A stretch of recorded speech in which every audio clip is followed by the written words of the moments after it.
Bueno, buenos días a todos. Un placer estar aquí entre todos ustedes. Comentaba mi compañera, mi predecesora, que se consideraba una paracaidista en este congreso de hoy.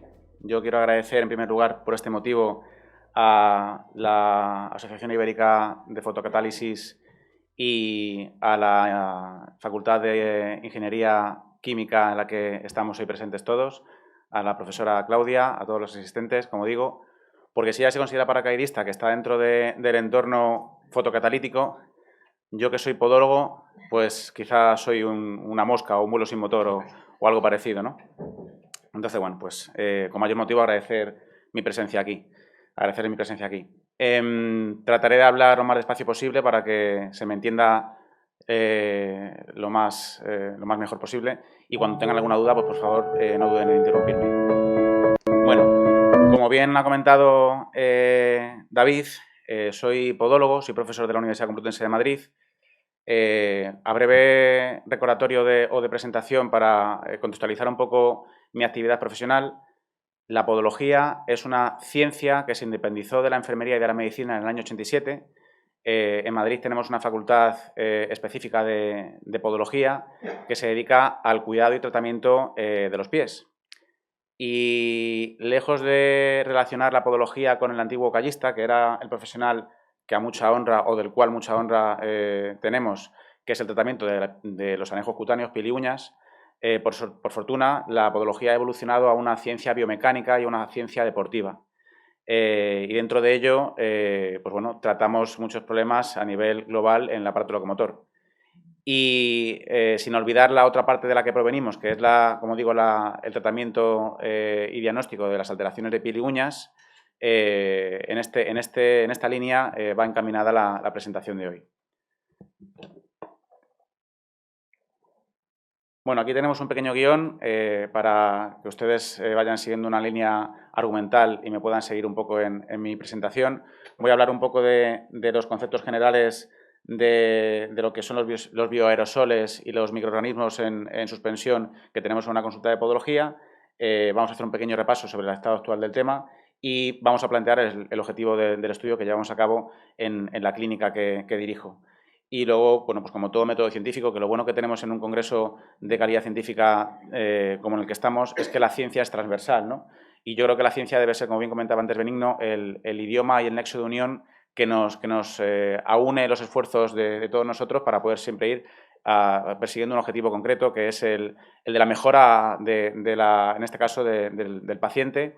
Pero bueno, como digo, la ciencia es un idioma transversal y por eso yo creo que todos vamos a entender el material y métodos que hemos planteado en este estudio y bueno, los resultados, la discusión y las conclusiones que creo que también las vamos a poder entender bastante bien. Bueno, en la consulta de podología, el profesional podológico, el podólogo en este caso, trata las afecciones de los pacientes de piel y uñas y eso genera siempre unos residuos ambientales que pueden provocar afecciones respiratorias. Se ha calculado que el 86% de las partículas de polvo tienen entre 0,1 y 0,8 y 1,6 micras de diámetro, de tamaño, y las mascarillas que se utilizaron durante el COVID, que en la consulta de podología ya veníamos utilizando de manera anterior al COVID, solían tener unos microporos de unas 8 micras. Entonces, por lo tanto, había partículas de polvo que pasaban el filtro de la mascarilla y podían ser potencialmente infecciosas. Por lo tanto, el uso de las mascarillas no nos protegía al 100% de estas infecciones. Las infecciones, además, podían alcanzar los bronquiolos y provocar afecciones, como digo, respiratorias. Bueno, en el desarrollo concreto de la actividad podológica hacemos una acción de pulido y fresado de alteraciones ungueales y de alteraciones cutáneas. Estos micromotores, que van a unas 1.000-1.500 revoluciones por minuto, la fricción que producen en el paciente, en la uña o en la deformidad cutánea en concreto, genera, como digo, unos microaerosoles cuyas partículas van montadas o cuyos productos queratolíticos enzimáticos van montados o viajando en estas partículas de polvo que les comentaba anteriormente. Y como hemos explicado, los microporos de las mascarillas son en algunos casos más grandes que las partículas que viajan encima de esas partículas de queratina. aparte de las partículas de queratina, que digamos que no supondrían más que un contratiempo físico, serían una partícula física que viaja en una partícula de polvo y la inhalamos, también, por desgracia, hay partículas fúngicas y bacterianas que viajan en esas partículas de polvo y que el profesional sanitario las puede inhalar, generando problemas típicos de conjuntivitis, rinitis, asma o tos productiva. Por lo tanto, las vías de exposición a la infección son fundamentalmente la inhalación y la oral, que supuestamente con la mascarilla deberíamos poder evitar, pero como digo, no en todos los casos se produce. Dado que la vía transcutánea y la ocular, pues bueno, pues nos ponemos gafas de protección y transcutánea, pues a menos que estemos en verano, solemos ir con pijamas y con bata, ¿no? Bueno, fundamentalmente existen dos tipos de partículas o microorganismos fúngicos, son los dermatofitos y los no dermatofitos. El 90% de los hongos son hongos dermatofitos y dentro de los cuales hay tres especies características predominantes que son el tricofiton, el epidermophyton flocosum y el microsporum. Y dentro de estas tres, los más comunes, o el más común es el tricofiton rubrum, en un 75% de los casos, y el tricofiton mentacolfites o interdigitale, que supone un 25% de los casos estudiados. Dentro de los no dermatofitos, que son, como digo, los menos frecuentes, están los MOS, sobre todo el Aspergillus y el Penicillium, y luego las levaduras como la Candida albicans, que quizá les suene algo más porque es común a otras infecciones fúngicas del cuerpo y no solamente las que afectan al pie. Por lo tanto, el objetivo de nuestro estudio fue evaluar la capacidad que tiene un aparato fotocatalítico en la mejora de la calidad del aire en las consultas de podología, atendiendo a la asistencia de patógenos, exógenos y exógenos que están en el aire pululando posterior a la actividad profesional diaria de un podólogo. En cuanto al material y métodos, ¿cómo realizamos el estudio? Bueno, pues hicimos el estudio, fueron en total 12 días de estudio, 6 días de control y 6 días de intervención con el aparato de la fotocatálisis, con 12 días de ventana de limpieza entre la intervención y el control, con 4 mediciones en los días de control, una medición basal al principio o sea, dejamos 2 días siempre antes del inicio de las mediciones, que fue el fin de semana, cuando la clínica permanecía cerrada, y luego otros 4 días de medición, con una primera medición por la mañana, el primer día del estudio, una segunda medición al final del segundo día y una tercera medición al final del tercer día y una cuarta al principio del cuarto día. Dejamos pasar unos 12 días de inactividad, de ventana del estudio, y iniciamos el estudio con otros 2 días de descanso, que eran el fin de semana, y ahí es donde aplicamos el aparato de la fotocatálisis. Y las mediciones fueron prácticamente las mismas, lo que pasa es que añadimos un tercer control al final del tercer día, por afianzar un poco los resultados. Bueno, nuestro método de intervención con la fotocatálisis se compuso de un equipo ventilador fotocatalítico con acción desinfectante compuesto por un catalizador impregnado en dióxido de titanio, con emisores LED de luz ultravioleta de 365 nanómetros de longitud de onda y 12 voltios de iluminación. La superficie fotocatalítica fue la que ven ustedes en la imagen, de 0,25 metros cuadrados. El aire contaminado de la sala era absorbido por unos ventiladores, pasaba por los filtros del aparato fotocatalítico y luego el aire salía de nuevo limpio a la sala. Bueno, no voy a explicaros aquí el proceso bioquímico de la fotocatálisis porque, como digo, soy el más profano de todos los que están en la sala, pero bueno, saben que se emiten una serie de especies reactivas de oxígeno que lo que hacen es destruir el ADN de los microorganismos que componen el proceso infeccioso, ¿no? Los organismos infecciosos. Y el rendimiento del aparato, el caudal de filtración era de 200 metros cúbicos la hora.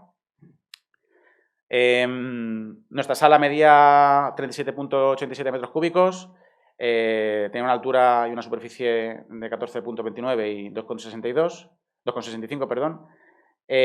Las muestras fueron obtenidas a una distancia de unos 50 centímetros del suelo. El aparato que tomaba las muestras estaba puesto encima del micromotor, como ven en la imagen,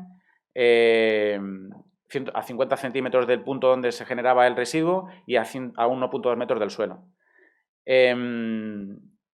Y además el aparato que tomaba las muestras junto con el aparato fotocatalítico estaban cerca del lugar de intervención, cerca del lugar donde estábamos trabajando con el pulido y el fresado de las uñas de los pacientes. Este fue el aparato que utilizamos para tomar la muestra, un equipo MRT de Med Millipore, que tiene un caudal de aspiración de 200 metros cúbicos la hora, con lo cual en 12 minutos, por las condiciones de la sala y el tamaño de la sala, teníamos ya analizado o recogida la muestra que queríamos analizar.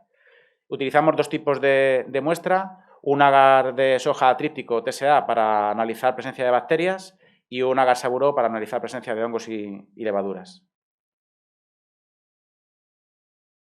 Cuando cogíamos las muestras, las llevábamos a una incubadora y las teníamos a 35 grados durante 72 horas y luego las procesábamos, o las recontábamos en el laboratorio de microbiología de la Universidad Complutense de Madrid, que por cierto no le he dado el agradecimiento, aprovecho ahora para agradecerles también la ayuda y colaboración que han tenido en este estudio y la participación activa en este estudio.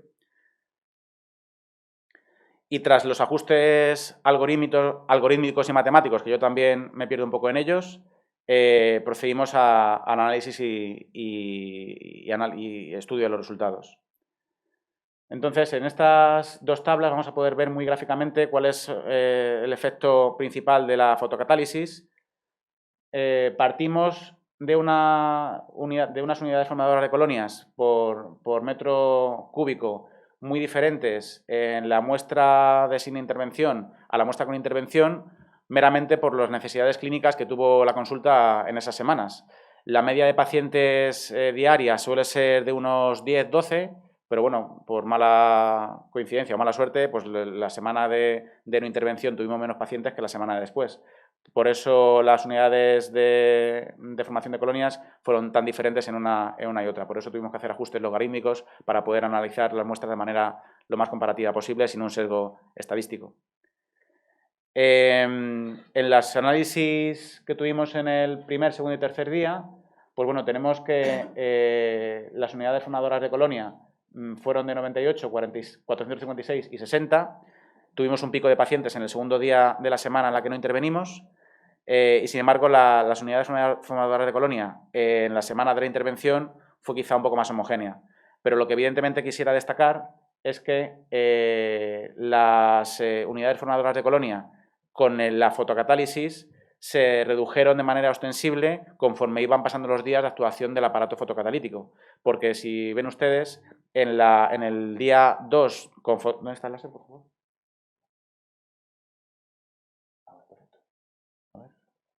Genial.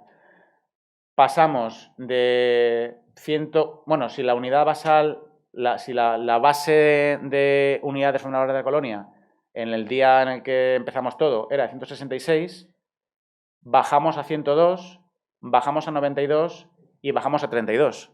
Mientras que sin fotocatálisis, las unidades formadoras de colonias no solamente no bajaron, sino que fíjense cómo aumentaron.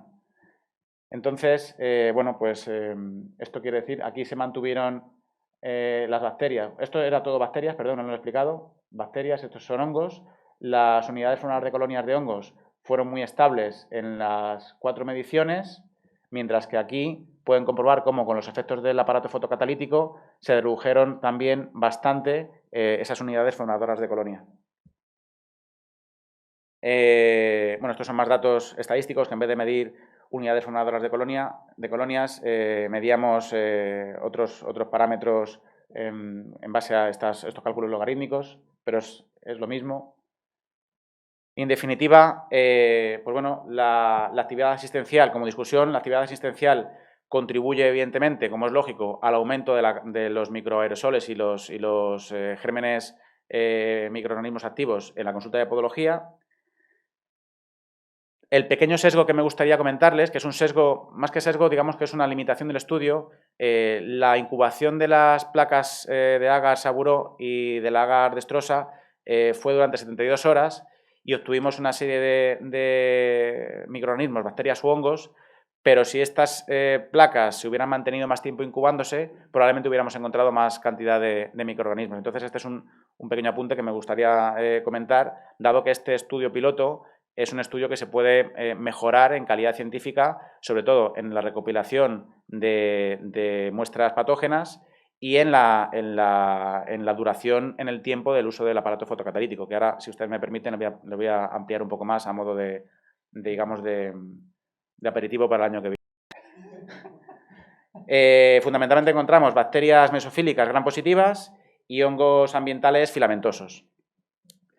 Como conclusión también o como punto importante a tener en cuenta es que las mascarillas N95 que utilizamos en la época del COVID y que todavía hoy en consulta de podología las seguimos utilizando no son totalmente efectivas, puesto que se ha comprobado que los microporos son más grandes que algunas partículas que están en suspensión.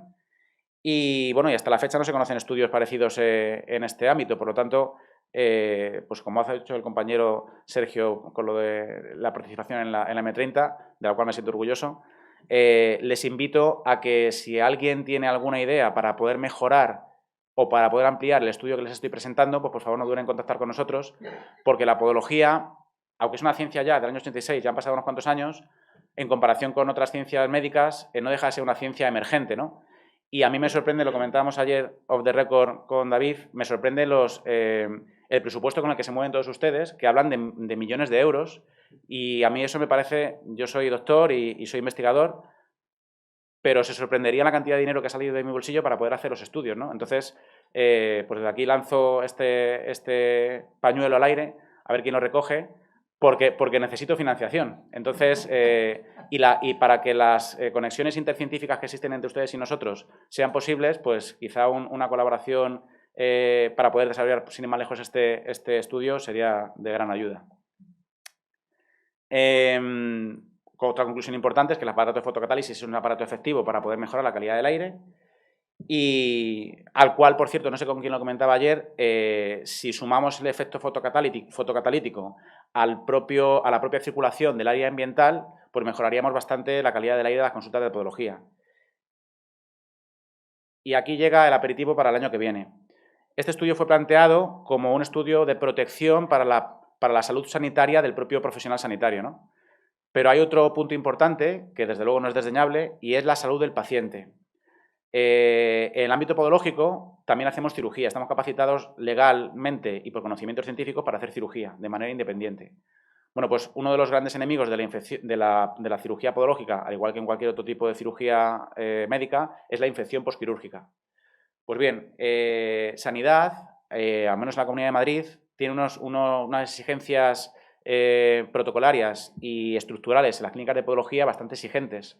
Pero a mí me sorprende que sean tan exigentes con un desfibrilador, con unas paredes limpiables, ignífugas, un reanimador de resucitación, o sea, un aparato de resucitación cardiopulmonar, y sin embargo no se nos pida o no se nos exija ningún tipo de dispositivo que descontamine el aire. Porque una cirugía abierta a la que intervenimos hueso, las partículas que están en el aire también pueden infectar la cirugía, ¿no? Entonces, pues bueno, la fotocatálisis en este caso sería un elemento, un dispositivo fundamental de cara a los subsecuentes años en los que Sanidad seguramente exija unas condiciones de quirófano parecidas a las que se llevan a cabo en la cirugía traumatológica. En el caso que nos ocupa, la infección de la cirugía ungueal ronda el 19% de tasa de infección postquirúrgica.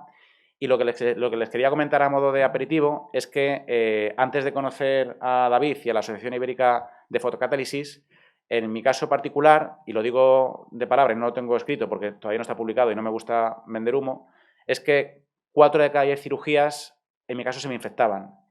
Y desde noviembre del año pasado hasta este año, el ratio me ha bajado a 2.3, 2.2 cirugías infectadas por cada 10.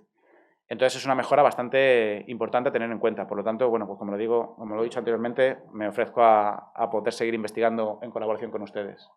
Cualquier cosa, ahí tienen mi contacto, así que encantado de formar parte de este elenco científico.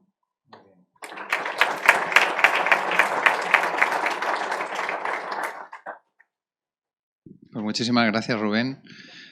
Igual, como moderador de mesa, agradecer también que ha ido on time y recalcar los dos mensajes, ¿no? Uno, digamos, hay personas que están deseando, por lo inquietos que son y porque les gusta lo que hacen, que eso es una bendición, invitar al mercado, ¿no? Al mercado científico y a las empresas oye, pues a formar una especie de comunidad, ¿no? Para seguir avanzando, con lo cual eso es fantástico.